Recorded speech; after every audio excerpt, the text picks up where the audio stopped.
may kakilala po kasi ako, kahit sobrang mga 5 years old, binubuli na ho ng mga kaklase. Na to the point na sabi niya, oh, lalaki ka ba? Babae ka ba? So, yung bata parang ano siya, yung babae nga ba ako? Lalaki nga ba?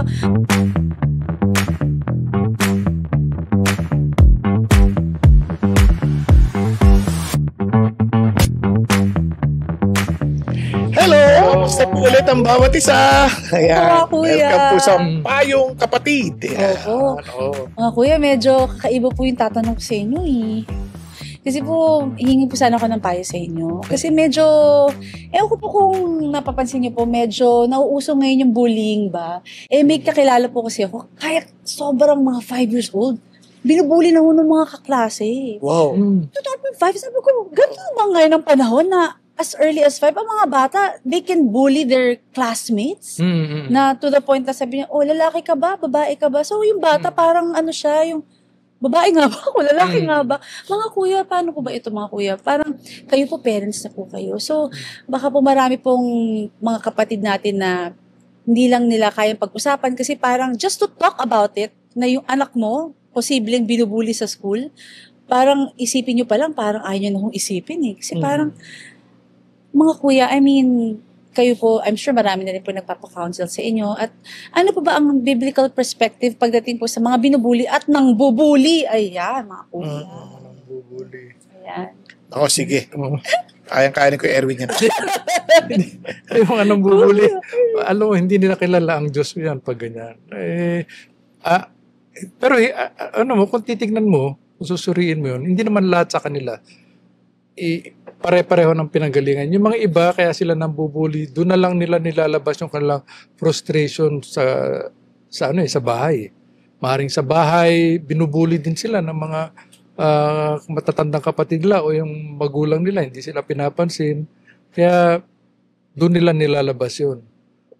Yung mga ganun, dapat yung mga nambubuli, ano yan eh, sa school naman meron tinatawag na guidance counselor eh.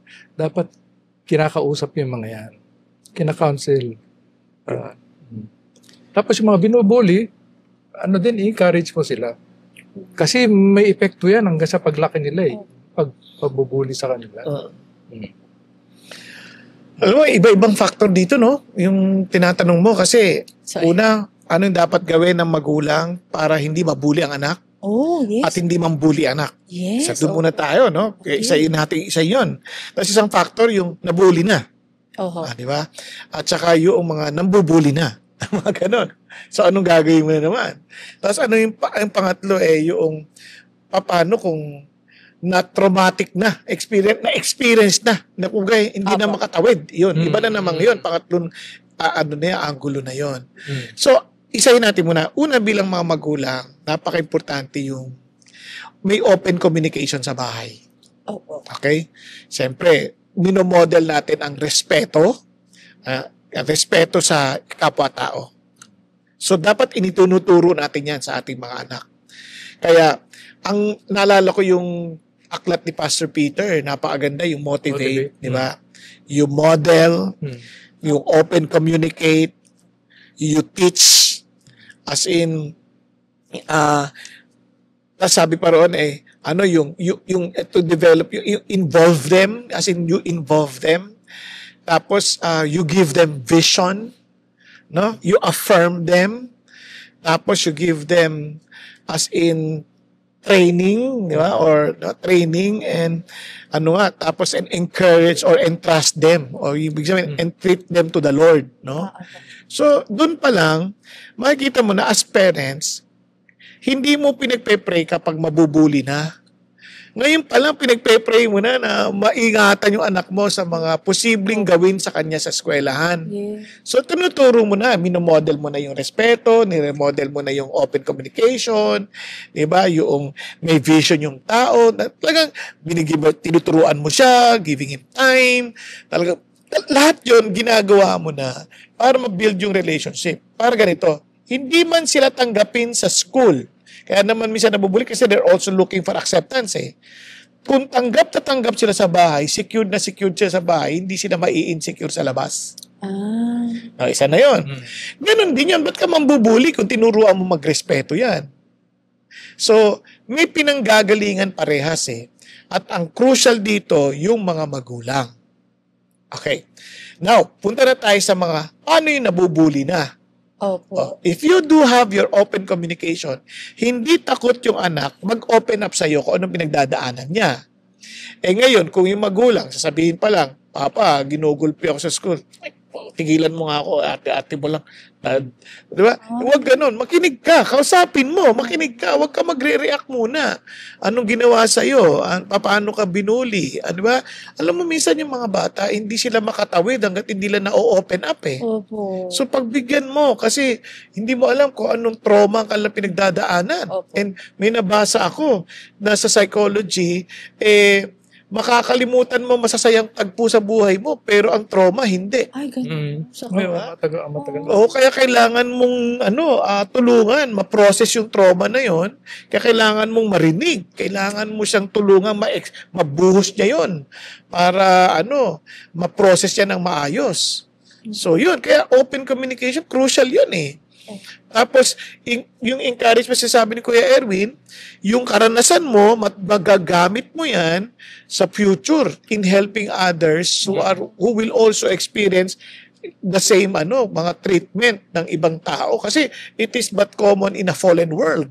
Pwede po ba yung ganun, tuwari, sabi ng anak nyo, Mama, Baba, sinuntok po ko ng kaklase nyo. Anong ginawa? Sinuntok mo rin ba? Dapat sinuntok mo rin. Pwede po ba yun? Parang mga ganon mga magulang eh. Pero pwede po ba yun? Parang turuan yung anak niya, kailangan marunong ka rin rumesba, kailangan sinuntok mo din. Okay po ba yung payo? Yung mga ganun payo, hindi ka pa nakikinig ng mabuti. Oo. Paano kung yung sumuntok, napakalaki? Oo nga. Diba? Ang sumuntok kasi laki ng tatay mo. Hindi ka muna nakinig eh. Kailangan pakinggan mo muna. Kasi alam mo, yung tayuan mo yan, maganda rin yan. For a certain context. May context yan, hindi naman line applicable sa lahat, di ba? Na awayin mo.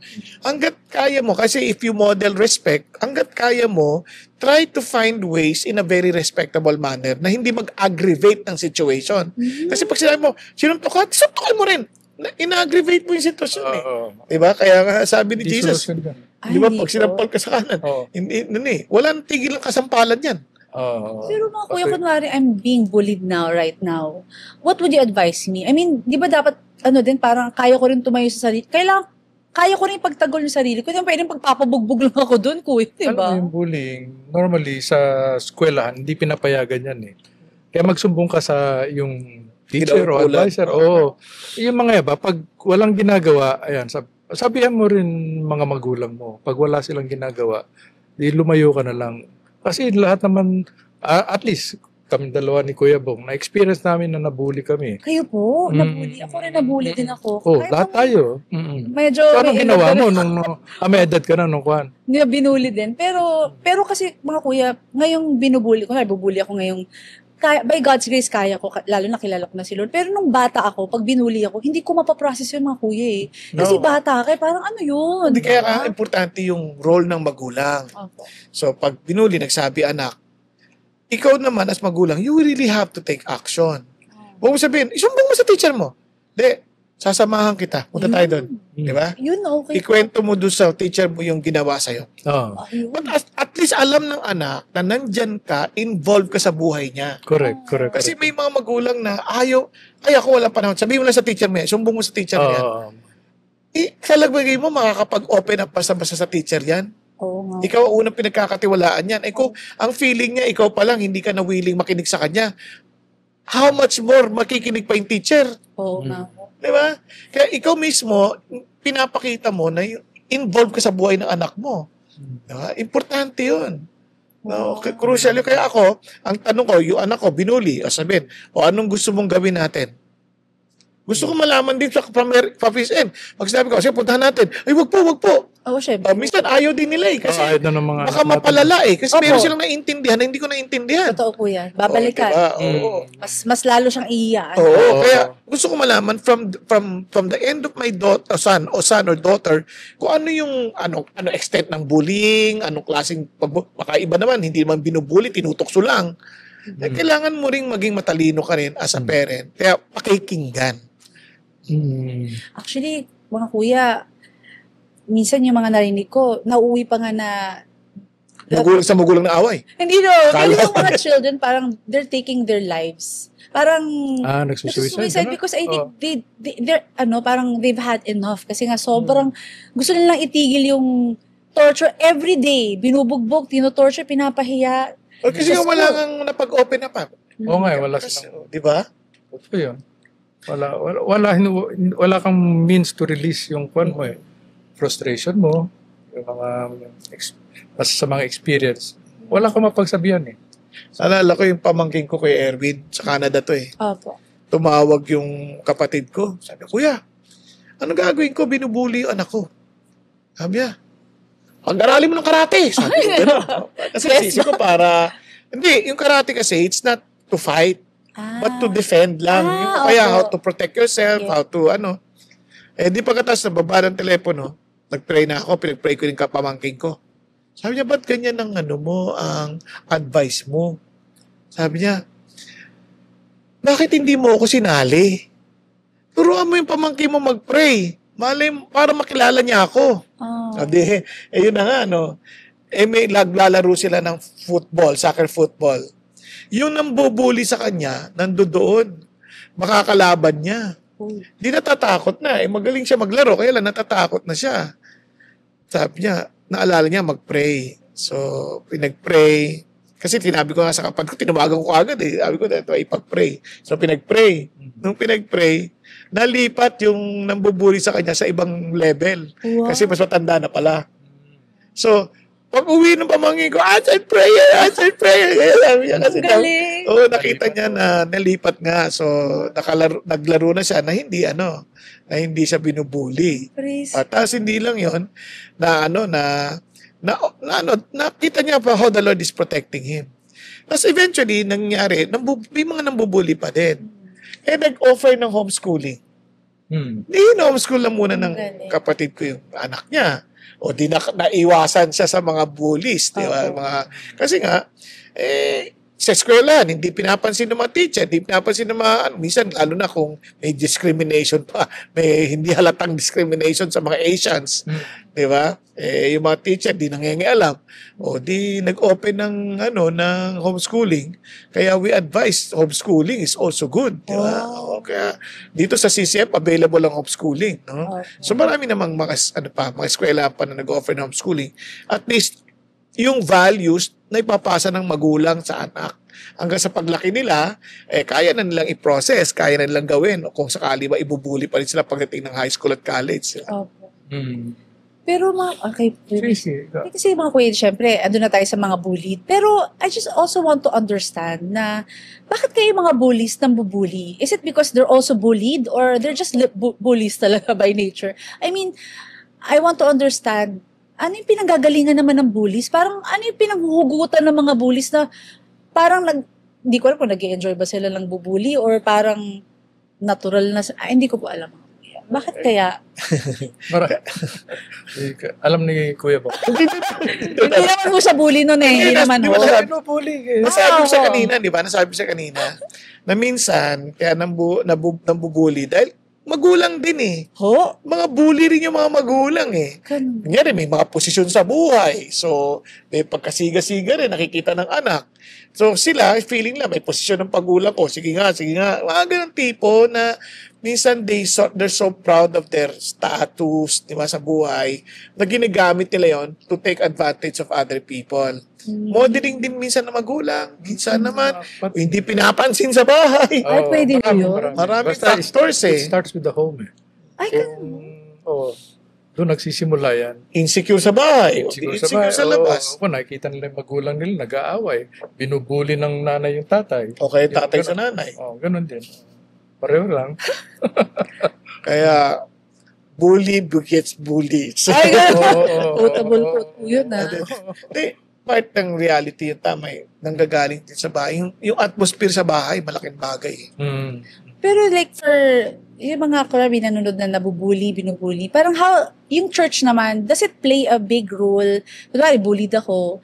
Can I also parang find solace in a church or in a community sa church? Tinatanong mo, sa church ba may bullying din? Hindi mo ganun. Tanong natin kay Kuya Bo. Hindi mo sabihin parang, Parang hindi dito sa church natin, pero sa ibang church. hindi baka makakatulong din po ba if I parang go to a church community? Kasi normally parang sa simbahan siguro, baka mapahinga ako. Kasi dati nung time na parang feeling ko bullied ako, I would go to a chapel or something like that. Parang feeling ko doon tahimik, parang safe ako, parang mapapahinga ako ng saglit.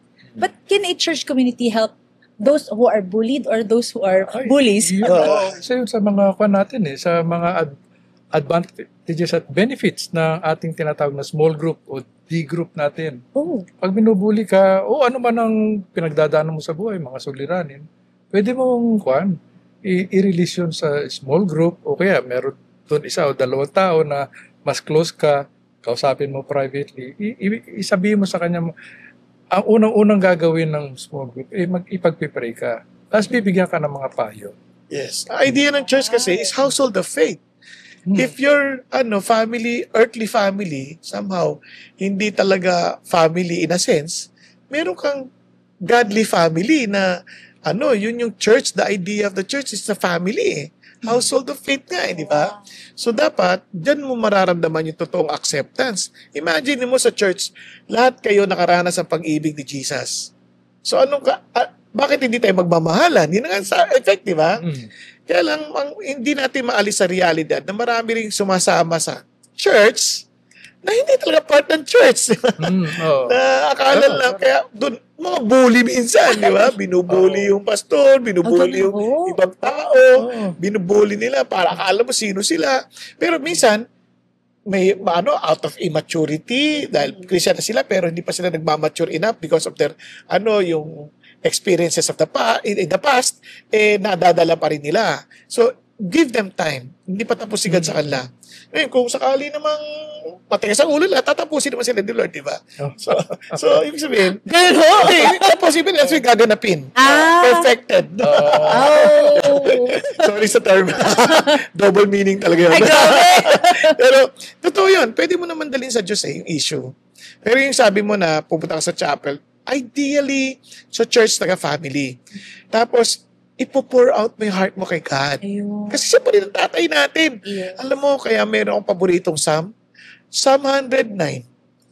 Imprecatory Psalm. Bakit? Doon, binubuhos ni David yung gusto niya talagang mangyari.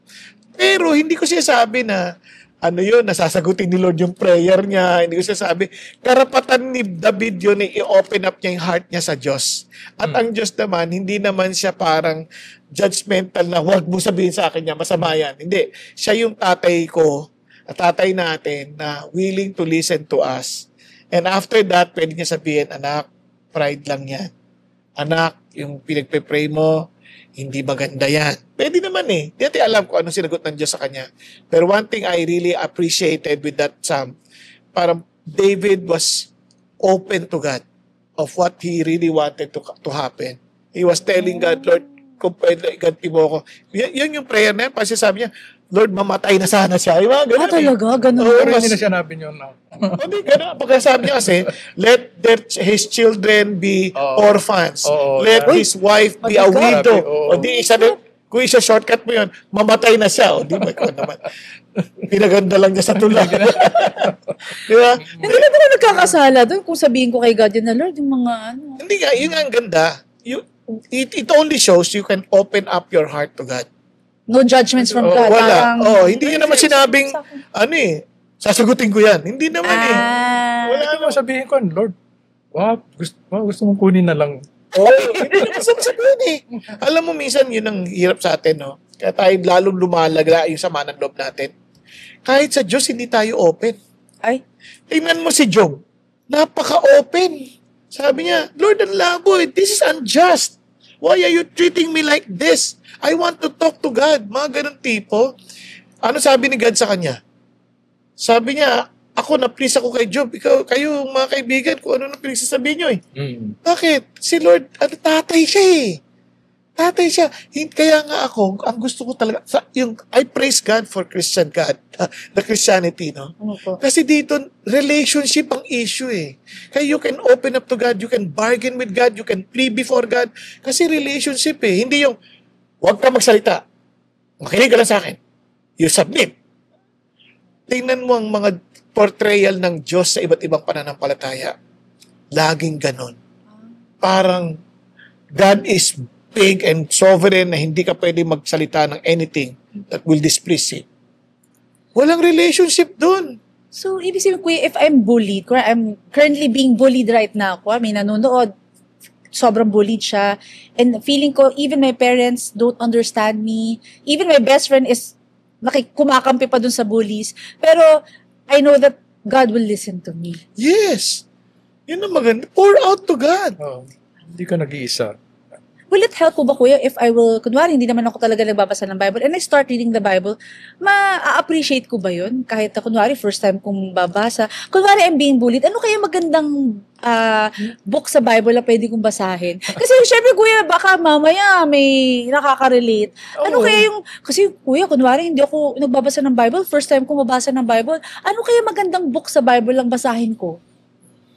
Sa akin, kung mag-umpisa mo mag-aralan ng Bible, isa mo, kunyari, dapat meron kang reading plan. Reading plan? Huwag ka magsimula doon sa mga, dapat kong basahin kasi ganito. Kasi hindi natin malalaman, kahit na magsimula ka sa Genesis, may mababasa ka dyan na mangungusap ang Diyos sa'yo eh. Oh.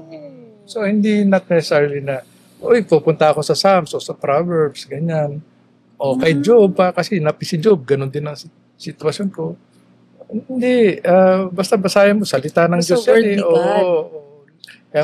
Ako, punta ka kay God. Kay God. Mag-pray ka talaga. Sabi mo, Lord, tulungan mo ako. Gusto ko basahin sa tamo, hindi ko alam saan ako sisimula. I-guide mo ako. Guide mo. Be honest to God. Tama, Psalm 62 verse 8. Psalm 62. Pakibasa mo lang. Sana tama yung aking naalala. Psalm 62 verse 8. 8. Okay, Psalm 62 verse 8. O my people, trust in Him at all times. Pour out your heart to Him, for God is our refuge. Di ba? Sabi nga, trust in Him at all times. Opo. Paano? Pour out your heart. Ayun. Pour out your heart. Sabihin mo talaga kung ano yung nalalaman ng puso mo. Huwag ka na magpakyut sa Diyos kasi alam naman niya lahat ng bagay eh. Di ibuhos mo na lang. Kasi minsan talaga sa totoo lang, it affects us kung hindi natin i-open up. Open up. Saka manampalataya ka. Kasi alam mo na mahal ka ng Diyos, hindi ka naman niya papabayaan eh. May hope parati yan eh. Tulad ng sabi din niya sa Psalm, weeping may last for the night, but joy comes in the morning. Amen. Kahit na anong makagulgul mo dyan, pag madilim, pagdating ng araw, pag bukas ng kwan, liwanag, joy, sasalubong. May kasabihan dyan si Kuya Erwin. Sa madilim na ulap. Behind the clouds, the sun is shining. Ang ganda. Hindi, yung totoo. Yung sinabi mo Yan. behind the dark clouds, is a darker cloud. Totoo lang naman po. Joke lang. walang katapusan. Pero praise God na behind the darkest cloud is our God. Amen! May ano siya, may encouragement siya. Oo, meron siyang ipapayo sa'yo kung anong gagawin mo. Pero on top of that, may encouragement siya. Pero ang laking tulong na meron kang kapatid din sa Panginoon Diyos to carry along with you the burden. Dapat may kasama. Carry one another's burden na fulfill the law of Christ. Praise God. Thank you po mga kuya. Grabe po. Sobrang thank you po kasi sobrang nakarelate po ko. Pero siguro po before words of encouragement, kuya, maybe you can also tackle this sa words of encouragement.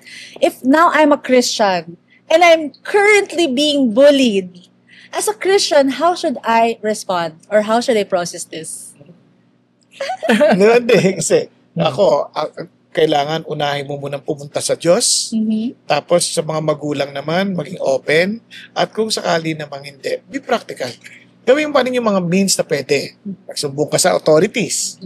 Diba? Gamitin mo lahat yung available resources meron dyan. Ngayon, hindi rin masamang mag-aral ka talaga ng martial arts. Kasi martial arts naman, hindi naman para pumatay. It will teach you discipline. Apo. Ang totoo niyan, Mas alam mo pa nga paano sa mangga na hindi kailangan manakit. Oo. Alala ko nung tinanong ako, ba't ka ba nag-aral mag-shooting? Para alam ko paano bumaril na hindi mamamatay. Kasi hindi po nakakamatay yun. Kasi kung hindi ka marunong, makakamatay ka pa eh. Delikado eh. Kala mo, hindi ka makakatama eh. Kung bumaril ka lang ng bumaril, mamaya may tumama eh. Hindi mo alam.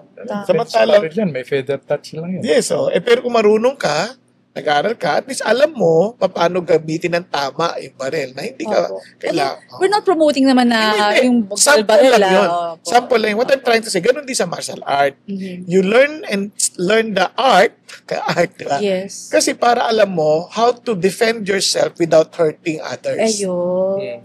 Kaya ako, na-master ko yung Sayonara. Sayonara, ano po yun?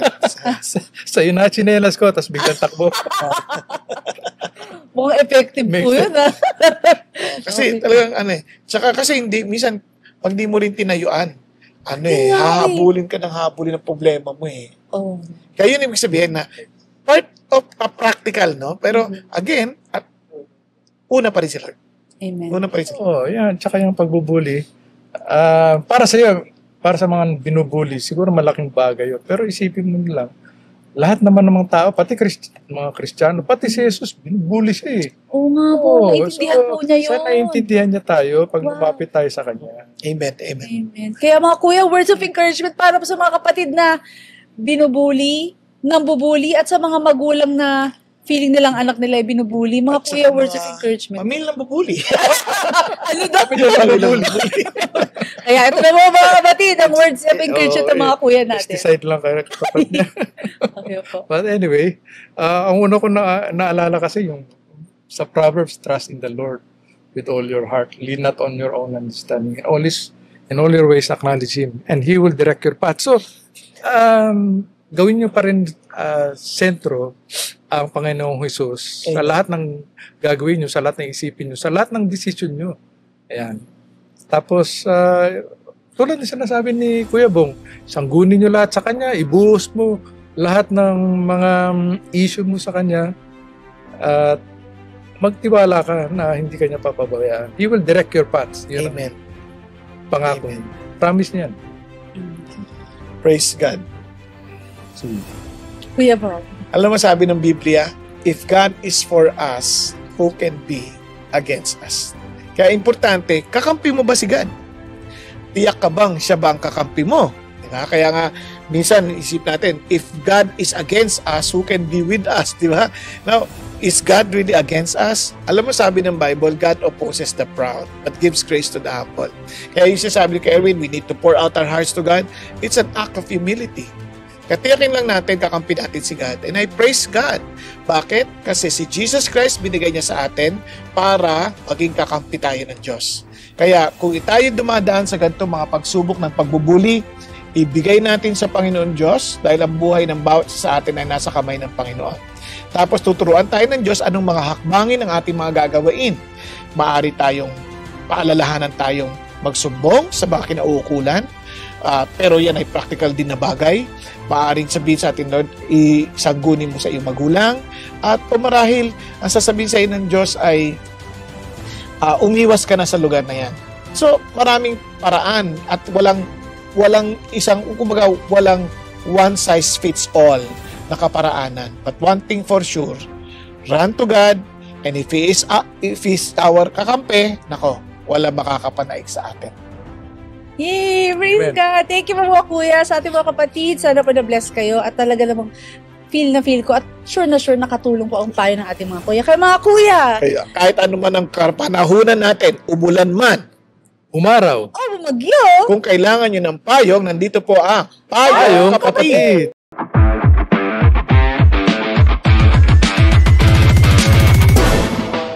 So sa ating mga kapatid at sa aming magiging mga kapatid, nais po namin kayo imbitahan na sumabaybay po sa ating Payong Kapatid through our social media pages. Meron po tayong 3. As of now, we have Payong Kapatid official Facebook page. We also have in YouTube, Payong Kapatid PH. At syempre po, sa mga mahilig mag-Spotify dyan, meron po tayong podcast, Payong Kapatid. Ayan, so mga kapatid, kasama ang ating mga kuya. Sana po ay mag-like, share, and subscribe para po ay magkasama-sama tayo ng pangmatagalan and hopefully forever.